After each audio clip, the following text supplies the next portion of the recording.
tu ne seras plus jamais la même personne.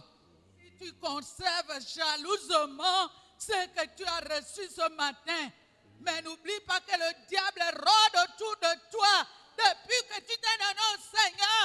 Mais il ne t'atteindra plus jamais. Rien ne t'arrivera plus comme avant.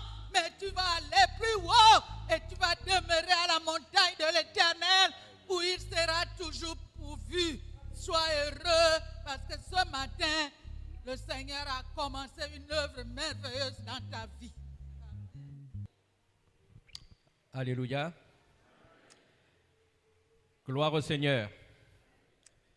Je vous salue dans le merveilleux nom de Jésus. Je crois que ce nom est merveilleux pour chacun d'entre nous, n'est-ce pas? C'est un nom qui réjouit nos cœurs. Et dans les moments de difficulté, si vous réussissez à prononcer le nom de Jésus spontanément, c'est bon signe. Ça veut dire qu'il est bien au centre. Amen, amen. Que ce nom soit toujours précieux pour chacun d'entre nous. Pas seulement ce matin, pas seulement parce que ce matin, nous avons eu un temps d'adoration formidable. Ça devrait être constamment comme ça, mais en réalité, ce n'est pas forcément un problème lié au groupe louange ou au chantre. Hein? C'est parfois nous-mêmes. On n'est pas dans la bonne disposition. On est venu avec des fardeaux et on n'a pas su le laisser. Quand vous allez dans certains endroits, vous aurez remarqué qu'on vous demande de laisser le sac et vous le récupérerez après. Laissez à l'entrée de l'église les fardeaux au pied de la croix et quand vous repartirez, ne les reprenez pas. Normalement, Jésus s'en est chargé. Amen, amen. Donc, je veux bénir le groupe louange ce matin et le chantre de nous avoir entraînés dans l'adoration et de nous avoir fait du bien avec tous ces chants. Vraiment, est-ce qu'on peut les acclamer, s'il vous plaît? Chaleureusement. Maman Christelle Bipolo et son équipe, les musiciens également, Christian Atoka et son équipe, et le chantre d'aujourd'hui, Boris. Soyez abondamment bénis. Amen, amen. Voilà, ce matin, nous avons quelques minutes devant nous pour parler d'un sujet que j'annoncerai dans un instant après la lecture de la parole, pour laquelle je vais d'abord vous laisser essayer de deviner où nous allons. Alors, je vais vous donner quelques pistes. Je vous emmène dans un récit qui se trouve dans l'Ancien Testament.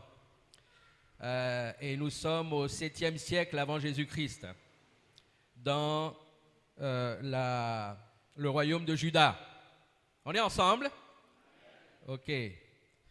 Alors, il y a deux personnages qui sont au cœur de ce récit. L'un est prophète et l'autre est roi.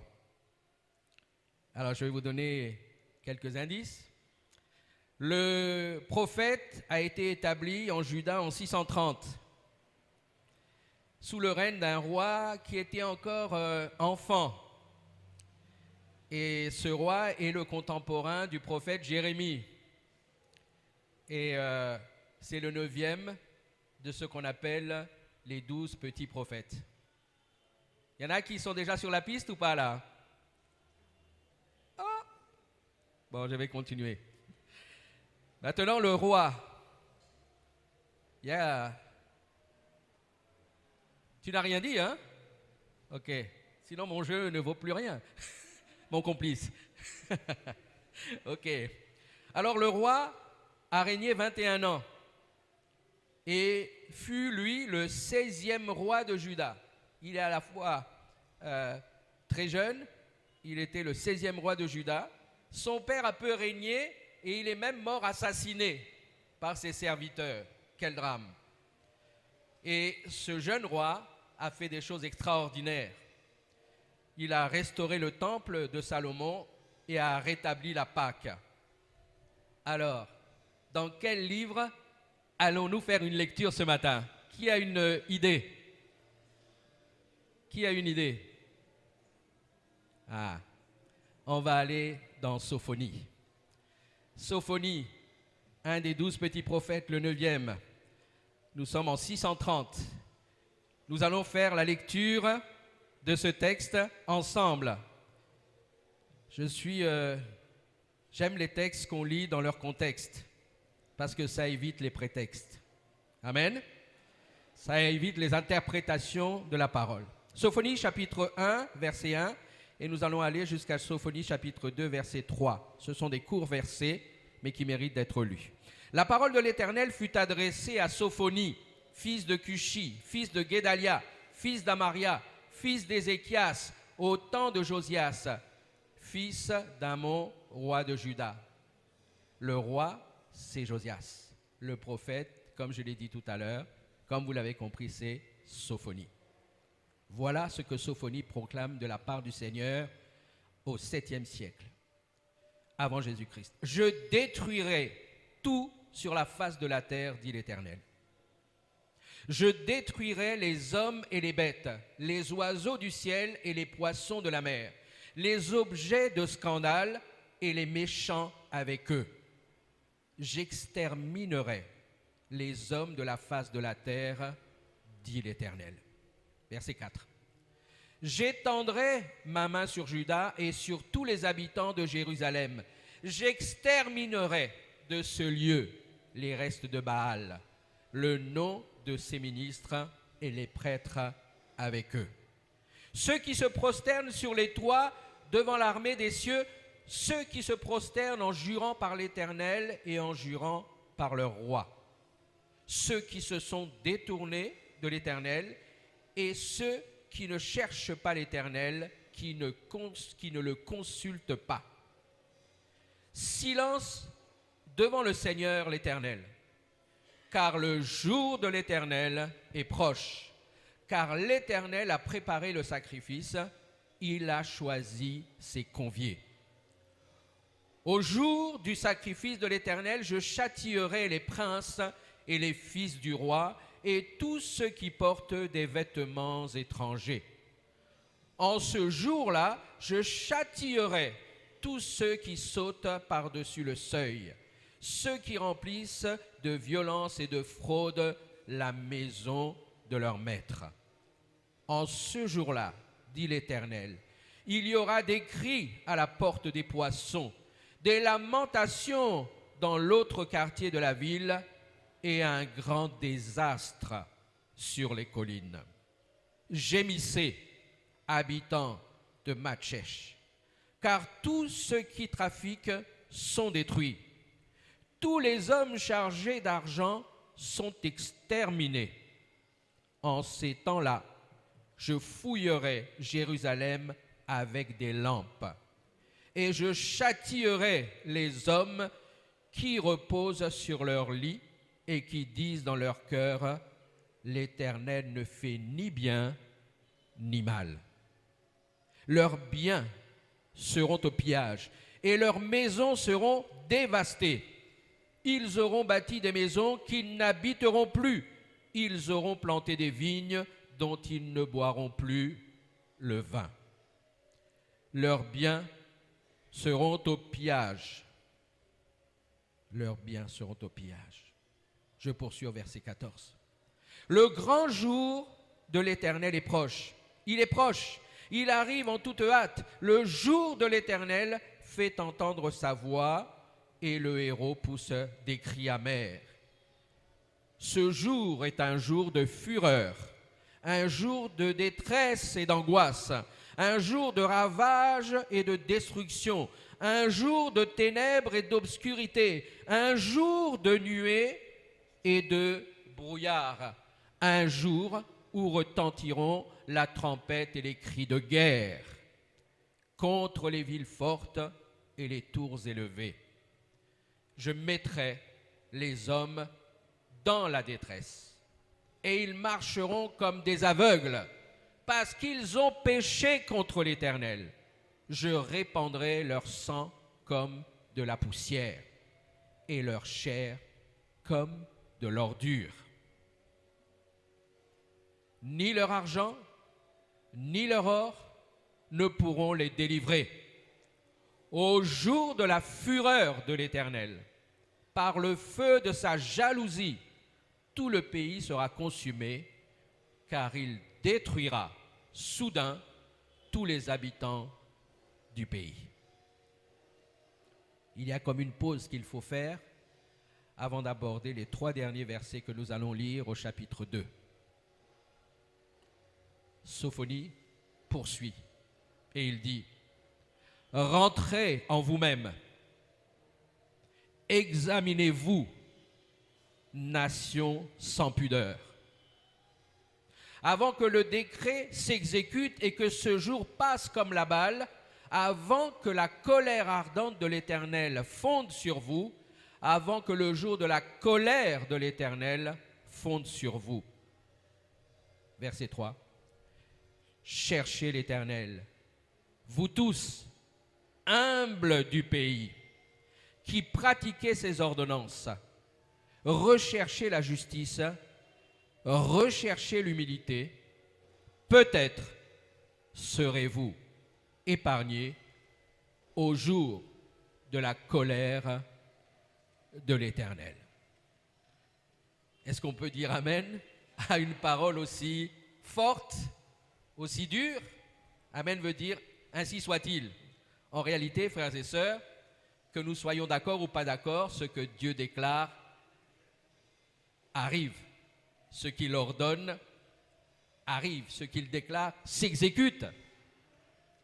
Donc nous ne pouvons que prendre connaissance de cette parole de prophétie. Ce premier personnage, et je vais commencer à entrer dans le détail, avant de vous dire quel est le titre. Donc Dieu a établi ce prophète Sophonie sous le règne de Josias. Et Sophonie est le premier des prophètes de la Bible qui parle du jour de la colère ou du jour du jugement, comme vous l'avez entendu. Et qui lancera au peuple de Juda et de Jérusalem un puissant message d'appel à revenir à Dieu. Vous l'avez entendu aussi. Il porte la voix de Dieu au milieu d'un peuple fortement idolâtre. Car les rois qui ont précédé Josias, à savoir juste avant lui Amon, c'est son père qui est mort assassiné, qui n'a régné que 2 ans, et avant Amon, son grand-père, le grand-père de Josias, qui est Manassé, qui lui aussi était comme Amon de terribles idolâtres. Ils connaissaient Dieu, mais ils vivaient dans une profonde idolâtrie. Et ils avaient encouragé le peuple aux pratiques idolâtres les plus poussées de l'époque. C'est dans ce contexte que Sophonie parle. Et c'est dans ce contexte que Josias devient roi à l'âge de 8 ans. À l'âge de 8 ans. Sophonie est le prophète de Juda au moment de la découverte du livre de la loi, ou le livre de l'Alliance. Ça se passe en 622. Et aussi au moment où le roi Josias lance des réformes puissantes pour rétablir le droit moral, l'élimination de l'idolâtrie, la réparation du temple et le retour à la célébration de la Pâque. Voilà ce que ce roi a fait, voilà le contexte de cette lecture. Disons quelques mots encore sur Josias. Il va régner jusqu'en 609. Il mourra brutalement dans la trentaine. Et son règne se caractérise, comme je viens de le dire, par un engagement puissant, vous l'avez compris, dans la réforme spirituelle de Juda. Vers l'âge de 20 ans, il décide de mener cette grande réforme dans une première vague pour faire disparaître l'idolâtrie de Juda. Je vous dis tout ça parce que vous allez comprendre l'importance d'un contexte et de voir comment Dieu, quand il parle, quand il nous dit, notamment dans l'Ecclésiaste, qu'il n'y a rien de nouveau sous la terre. C'est parce que ce n'est pas Dieu qui est incapable de se renouveler. Ce sont nous les hommes qui sommes incapables de nous renouveler et de sortir de nos égarements et de nos perditions. Je ne vais pas m'attarder ni approfondir, mais lorsque Jésus va revenir et régner 1000 ans, la terre sera dans une paix extraordinaire. Mais la Bible dit que dès que Satan sera à nouveau libéré pour un peu de temps, les hommes qui ont vécu dans une paix extraordinaire vont se déverser à nouveau dans une profonde folie, un profond égarement spirituel. Donc il décide, Josias, vers l'âge de 20 ans, de faire une grande réforme, faire disparaître l'idolâtrie, et il réussit, n'est-ce pas, à changer la façon de pratiquer la vie, et donc la société change, puisque celui qui règne sur le pays n'est plus les Baals et les Astartés, les Molochs et les autres dieux qu'ils célébraient, parce qu'il y avait même des dieux qui venaient de l'extérieur. Donc il y avait des yeux extérieurs sur la nation de Dieu.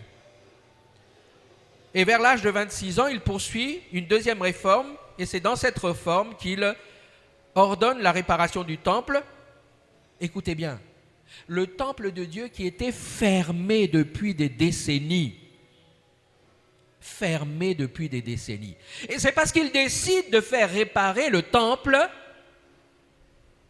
que l'on découvre dans les fouilles le livre de la loi, le livre de Moïse.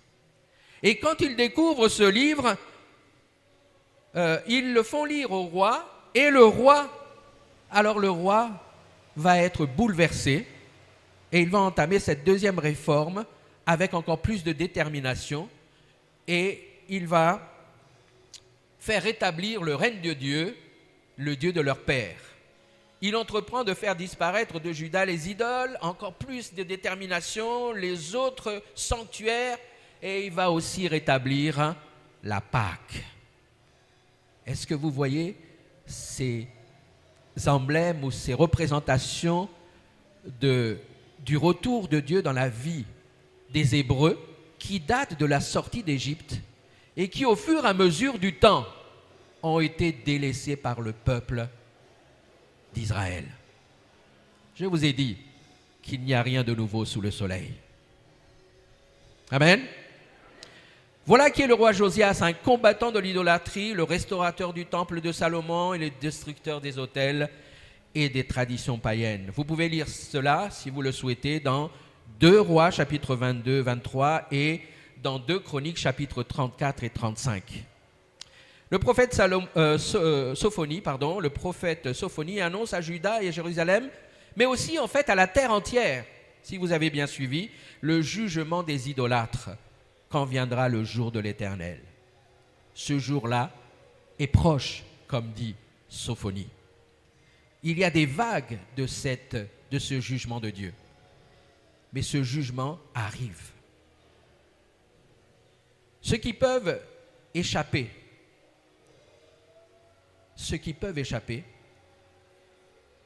Sophonie en parle. Il dit, Sophonie annonce que seuls les humbles, ceux qui marchent avec Dieu et vivent dans la droiture, sont ceux qui peuvent espérer échapper au jugement funeste. Sophonie annonce tous les malheurs, mais il dit en même temps, mais il y a une possibilité d'échapper à ce jugement de l'Éternel. Il y a toujours un faible reste quelque part que Dieu veut voir se lever. Dieu veut voir se lever un faible reste, mes frères et sœurs. Car le jour de l'Éternel sera à la fois, il faut le savoir, à la fois un jour de jugement des idolâtres, mais aussi un jour de proclamation du salut des humbles. Est-ce qu'on est ensemble? Amen. Le verset clé et le titre de notre réflexion ce matin, c'est « Recherchons l'humilité ». Pourquoi? Parce que dans le verset 3, comme je viens de vous le dire, qu'on vient de lire également, il est dit « Rentrez en vous-même, examinez-vous ». Sophonie nous dit maintenant « Oh, maintenant que je vous ai dit ce qui va arriver, examinez-vous.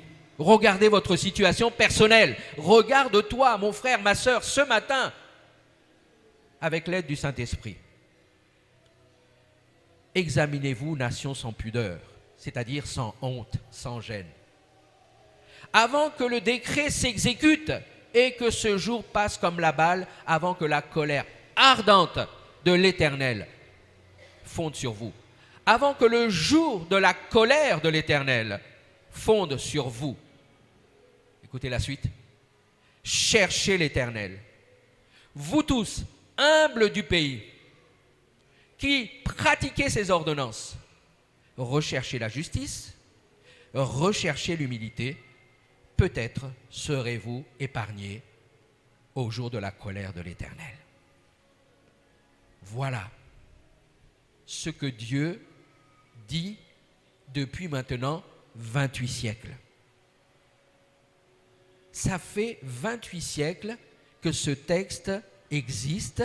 Regardez déjà la puissance de notre Dieu, son omniscience, son omniprésence, son omnipotence. Ces paroles sont préservées et arrivent jusqu'à nous. Regardez l'amour de notre Dieu. Regardez la profondeur de son attention pour chacun d'entre nous. Nous sommes là ce matin pour réfléchir, un temps soit peu, ensemble, sous le regard et le conseil du Saint-Esprit, à la place que Dieu donne à l'humilité dans la vie du chrétien. Recherchons l'humilité.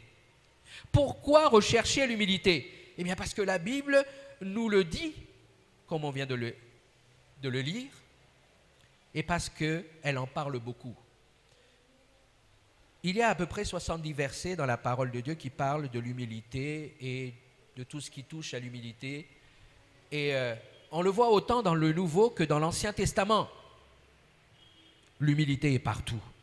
La question de l'humilité est partout. Quel rôle, quelle place dans la vie du chrétien? Quel rôle, quelle place le chrétien en fait dans la société dans laquelle il vit? Qu'est-ce que nous en faisons, nous qui sommes chrétiens, de l'humilité? Qu'est-ce que nous en faisons dans l'Église de l'humilité? On pourra penser qu'il est réservé simplement à une certaine époque. Mais aujourd'hui, Dieu nous a laissé la Bible avec des versets qui parsèment sa parole et qui nous parlent de l'humilité. Jésus lui-même se décrit comme doux et humble de cœur. Nous le voyons dans Matthieu chapitre 11. Il est aussi l'exemple par excellence de l'humilité, frères et sœurs. Parce qu'il dit il dit à Gethsémane, je reprends les mots, je n'ai pas le verset tout à fait en tête, mais il dit: « Ah Seigneur, si cette coupe pouvait s'éloigner de moi, mais toutefois que ta volonté se fasse. » Il nous a démontré la puissance et la détermination de son humilité. Oui, au travers de ces deux situations, nous voyons bien que l'humilité est une clé certainement de puissance et de victoire pour le chrétien. Ce récit, nous allons accélérer un peu, ce récit qui nous brutalise, moi quand je l'ai lu, il m'a brutalisé ce récit de Sophonie. Il m'a remis en question. Eh bien, nous pouvons en tirer deux leçons ou deux conseils. Nous, en tant que peuple, et chacun de nous, en tant que chrétiens. Nous, en tant que peuple du Temple Hébron, et nous, en tant que chacun individuellement chrétien du Temple Hébron. La première leçon, ou le premier conseil que nous voyons au travers de ce texte, et il y en a deux que je vais rapidement développer, juste pour vous donner, conscience des choses. Parce que lorsque vous écoutez la parole de Dieu dans la maison du Seigneur, lorsque vous méditez la parole de Dieu, il y a une différence. Quand vous êtes à l'église, vous entendez le serviteur de Dieu qui parle pendant 30, 40, 50 minutes. Et si vous comprenez bien, vous vous rendez compte que tout n'est pas dit. Et qu'il reste un travail personnel à faire. Ce travail personnel, c'est ce qui va nous faire grandir. C'est ce qui va faire grandir chacun d'entre nous. Et qui va permettre que nous nous approprions ce que Dieu dit. Parce que sinon, comme dit la parole, ne soyez pas des auditeurs oublieux. Nous ne sommes pas en capacité de nous rappeler les choses. Et je vais juste dire, dimanche dernier, qui se souvient au moins du titre du message de dimanche dernier? Qui se souvient du titre? Voilà qui nous sommes, des êtres oublieux. La première leçon ou la première pensée tirée de ce texte, c'est cherchons ou recherchons, mais cherchons à marcher humblement avec Dieu. Nous avons vu ce que Dieu menace de faire, et il le fera. Il le fera.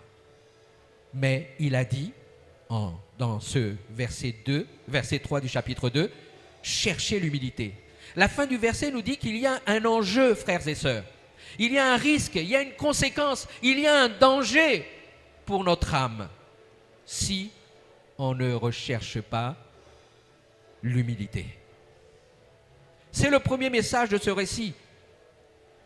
L'humilité, c'est quoi? C'est un trait de caractère. C'est un comportement. C'est une attitude. Mais c'est aussi une vertu biblique. Donc Dieu est en train de dire, mon peuple, regarde un peu ton caractère. Regarde un peu ton comportement. Regarde comment tu agis. Dans Michée, chapitre 6, verset 8, il est dit, on t'a fait connaître, ô homme, ce qui est bien. Et ce que l'Éternel demande de toi, c'est que tu pratiques la justice.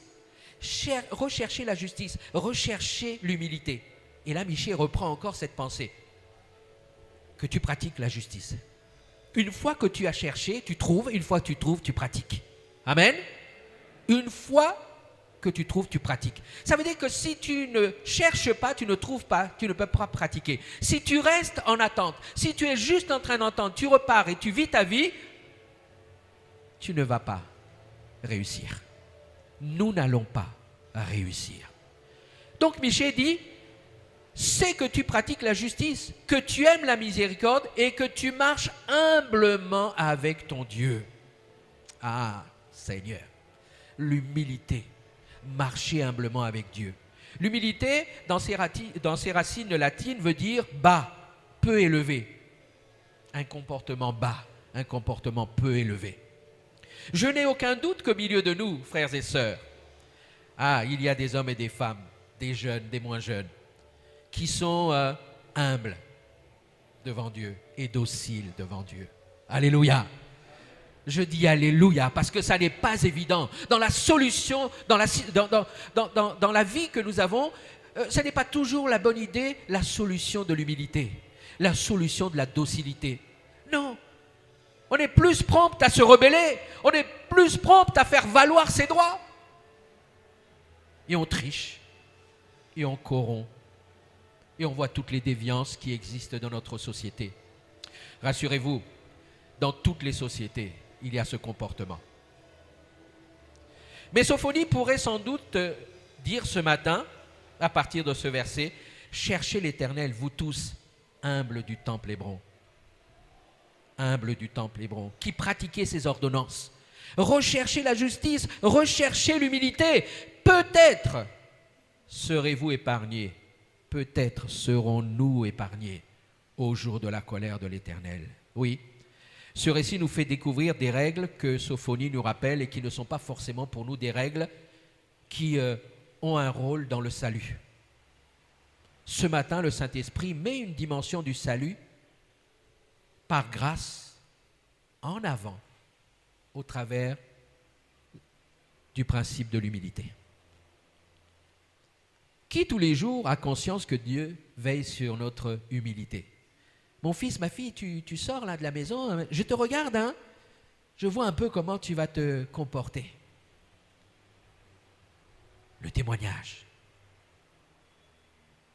l'humilité, le comportement, l'attitude, cette vertu biblique qui nous fait référence aussi au témoignage. L'humilité, c'est un sentiment, nous dit le dictionnaire. Il ajoute cela, c'est-à-dire celui de ne pas être grand-chose. L'humilité, je ne suis pas grand-chose. Mais, comme je l'ai dit, aussi une attitude, c'est-à-dire par laquelle on ne se place pas au-dessus des choses ni des autres. Je ne sais pas, peut-être pour vous c'est facile, Par moments, je vois bien que je ne suis pas humble. Et je le vois comment? Parce que le Saint-Esprit me le rappelle. C'est ma grâce. C'est sans doute votre grâce. Parce que si nous n'avons pas le Seigneur, on va trouver très naturel de défendre nos idées ou ce qui nous revient avec une fermeté. Et on se dit non, c'est comment? Mais nous voyons que le Seigneur nous appelle à un autre comportement, frères et sœurs. Donc, c'est un trait de caractère.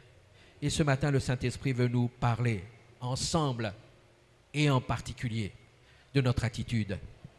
Notre attitude qui soit nous élève, soit nous condamne pour l'éternité. La Bible, oppose l'humilité. Et j'entre maintenant dans la deuxième leçon. Chercher à marcher humblement avec Dieu. Et la deuxième pensée, la deuxième leçon, le deuxième conseil que Dieu nous donne maintenant, c'est chercher à marcher humblement parmi les hommes. C'est vrai que lorsque je vais développer ce que je vais dire, vous pourriez dire, mais on retrouve aussi que ça a un rapport avec l'humilité, avec Dieu. C'est vrai. Parce que la Bible oppose l'humilité à un autre comportement, l'orgueil. L'orgueil. Dans Proverbe chapitre 16, verset 18, Proverbe 16, verset 18, il est dit que l'orgueil précède la chute. L'orgueil précède la chute. Et vous voyez que le début du verset dit « L'arrogance précède la ruine ». L'arrogance précède la ruine et l'orgueil précède la chute. La chute, la ruine. Bon, c'est pas la même chose un peu tout ça? Oui, au final, c'est un peu la même chose, hein? Mais la ruine, c'est penser à la dégradation d'une maison, par exemple. Ça se dégrade. Et on est là, on se dit « Oh !» Et puis ça va s'écrouler. Ça va s'écrouler. Hein? Et quand on parle de la chute, ça parle de l'action de tomber, d'être abaissé. Ça parle de certains comportements qu'on peut avoir et on a été méchant, on a été indigne, on a écrasé, on a méprisé des personnes. Mais le jour de la justice de Dieu arrive toujours. Amen, amen.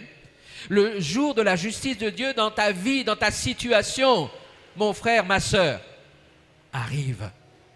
Dieu ne laisse pas ses enfants qui sont humbles, c'est-à-dire dociles, c'est-à-dire craignant son nom, souffrir au-delà du temps qu'il le permet. Parce que ce ne sont pas les hommes qui maîtrisent notre destinée, c'est le Seigneur lui-même. Ce n'est pas les hommes qui voient comment il peut vous mépriser. Il peut jouer comme ça et dire non, je laisse encore ce dossier-là. Oh non, elle n'a pas compris encore. Tu n'as pas encore. Ah, laisse. Le jour où tu reviendras et que tu viendras avec les 100 000 francs, là tu verras que ton dossier va vite prendre de l'ascension. Mais ce n'est pas les hommes qui maîtrisent même ces situations, frères et sœurs. C'est Dieu. C'est Dieu qui sait qu'est-ce qu'il t'apprend dans ces situations-là.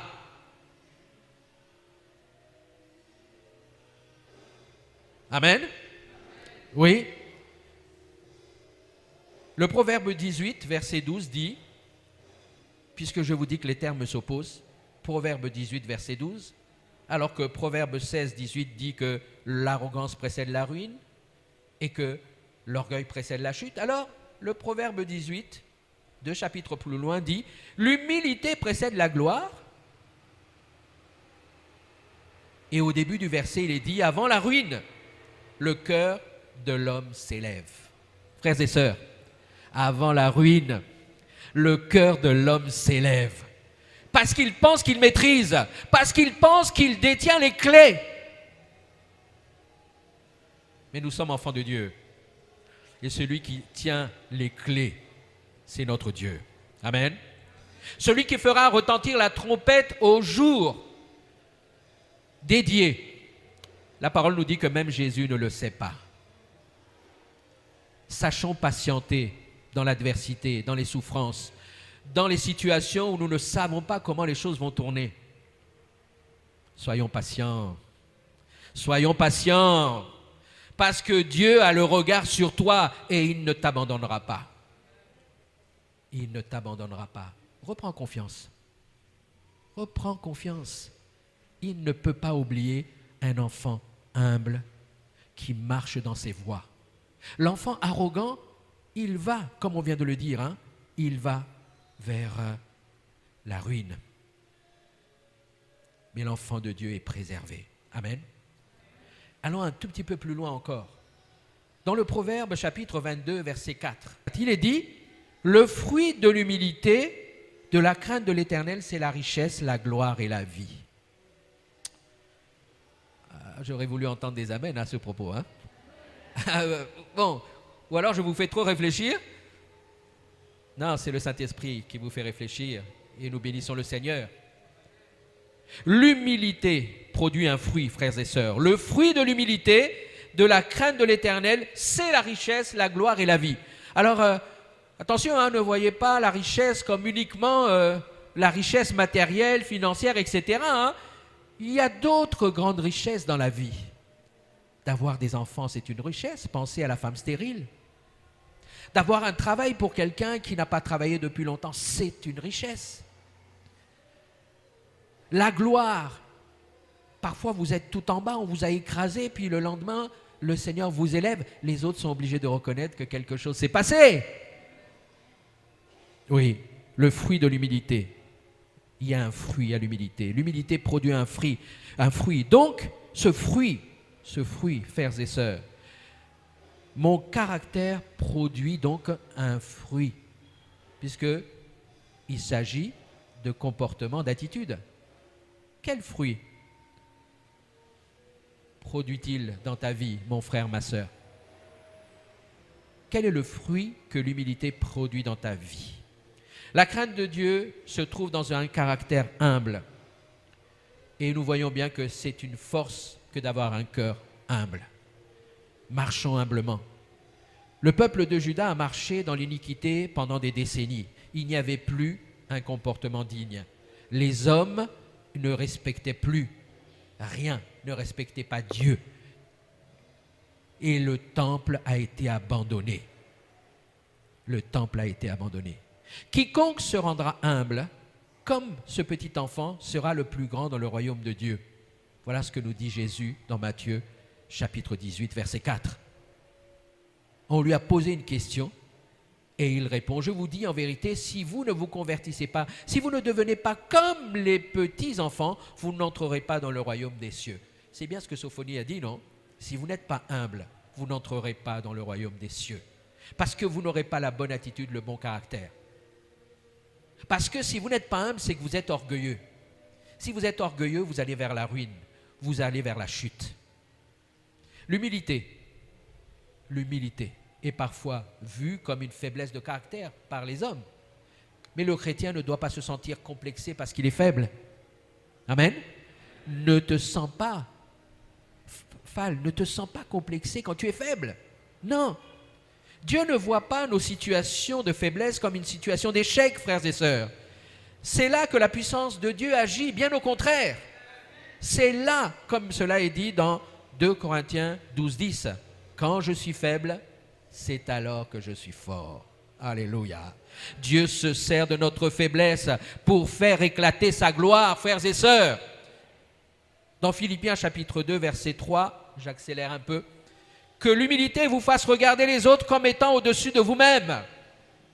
Que l'humilité vous fasse regarder les autres. C'est-à-dire, porte un peu un autre regard, s'il te plaît. Voilà ce que le Seigneur nous dit. Porte un autre regard sur lui. Toi, tu regardes à l'apparence, comme dit la parole de Dieu dans Samuel. Mais Dieu regarde au cœur. Amen, amen. Apprenons à regarder au cœur. Et nous allons avoir un regard différent sur les choses. Si nous regardons avec nos yeux humains, nous allons forcément nous tromper. Mais si nous avons le conseil du Saint-Esprit, nous avons une victoire. Luc 22, 26, chapitre 22, verset 26, dit que le plus grand parmi vous soit comme le plus petit, et que celui qui gouverne comme celui qui sert. Amen. Qui sert les autres. Marchons dans l'humilité au milieu des hommes. Jésus l'a fait. Jusqu'à accepter le mépris de la croix. On a un exemple. On a un exemple de réussite dans l'humilité. Vous comprenez? Ce n'est pas des paroles d'un homme qui se tient à l'estrade et qui harangue la foule et qui dit quelque chose. C'est le Saint-Esprit qui nous rappelle les vérités que nous connaissons et qui doit nous permettre de ressortir de ce lieu meilleur que nous ne sommes entrés. Parce que le Seigneur aura renouvelé nos forces. Il nous aura redonné une énergie que peut-être tu n'espérais pas en arrivant dans ce lieu ce matin. Et si tout va bien dans ta vie en entrant dans l'église ce matin, jour après jour, tant mieux. Mais souviens-toi que l'orgueil, elle précède un échec terrible. Je viens à ma conclusion, frères et sœurs. J'ai sauté beaucoup de choses, mais vous avez, je crois, saisi l'essentiel. Voyez, l'humilité, un comportement, je le redis encore, un trait de caractère, une vertu biblique. Soumettons notre caractère, frères et sœurs, à la souveraineté de Dieu. Rien n'est plus garanti. Écoutez bien, rien n'est plus garanti quand l'autorité du Saint-Esprit n'est pas permanente dans notre vie. Rien n'est garanti. Parce que tantôt, nous marchons avec le Seigneur, tantôt, nous marchons loin du Seigneur. Il n'y a pas de garantie pérenne, il n'y a pas de garantie permanente dans ce genre de comportement. Vous êtes faible, Dieu vous rend fort, restez auprès de lui. Vous êtes fort, rappelez-vous qu'il vous soutiendra jusqu'au bout du parcours. Pourquoi aller chercher ailleurs? Pourquoi aller chercher ailleurs? Pourquoi douter de sa présence et de son amour? J'ai demandé à ma montre de me donner 5 minutes de plus. Vous êtes d'accord? Pour conclure. Après tant d'efforts, écoutez bien la fin de l'histoire de Josias, qui a commencé donc dans l'humilité, qui a commencé dans une détermination. Il a fait des choses extraordinaires. Je vous rappelle, il a restauré le temple. Il a rétabli le culte dans le temple.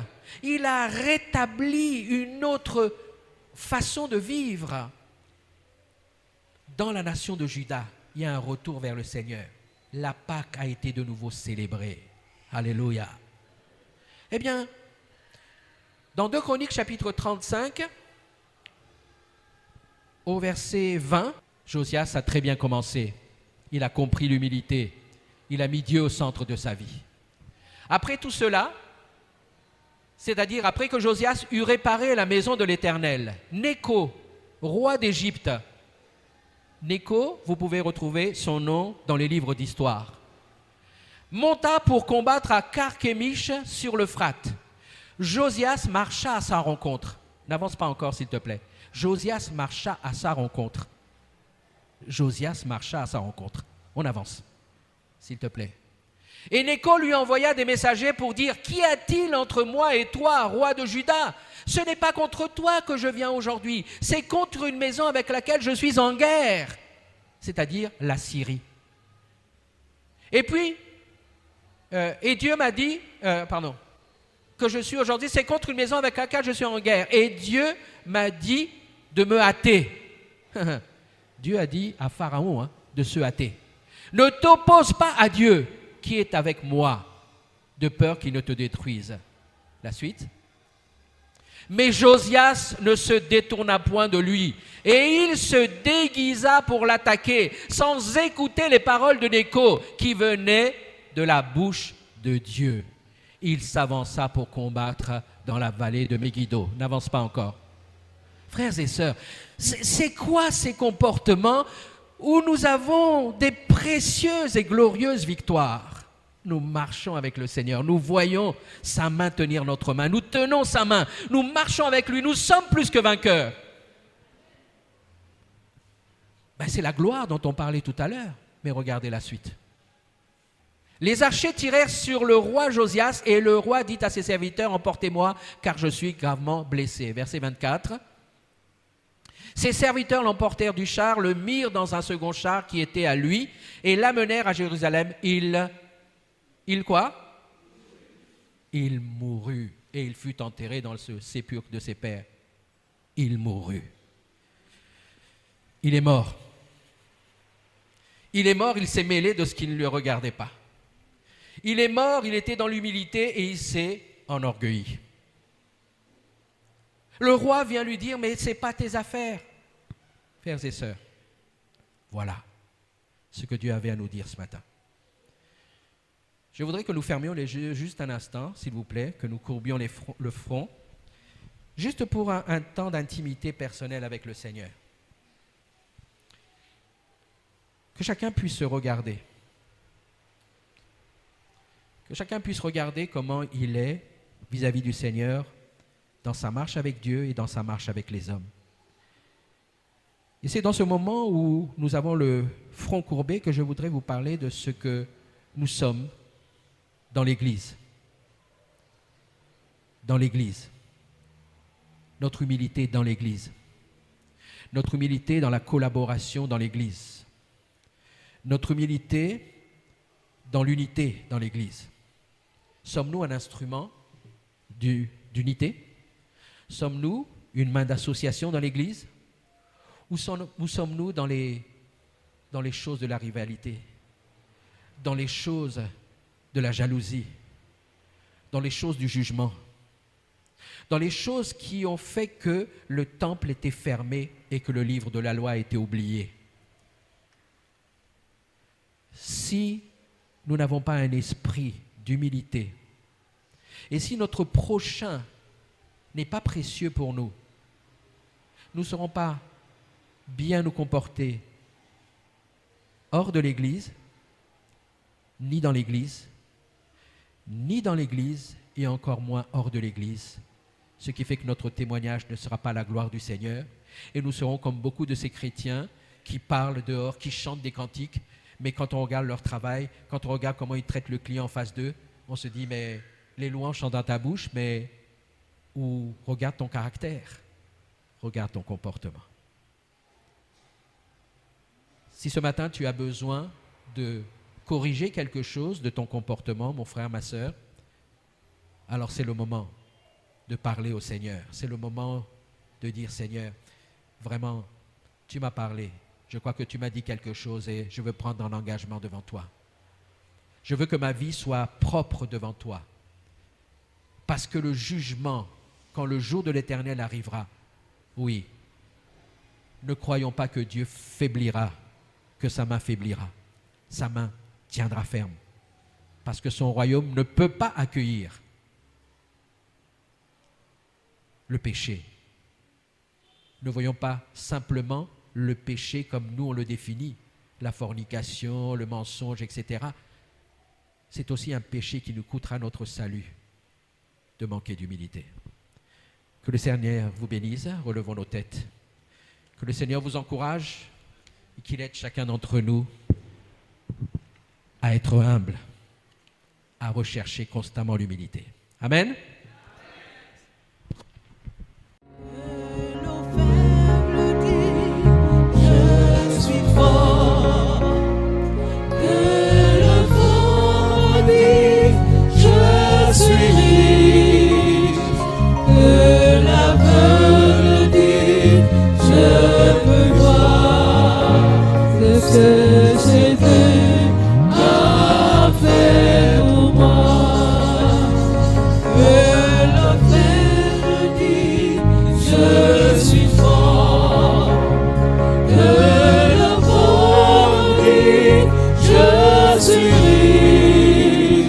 Que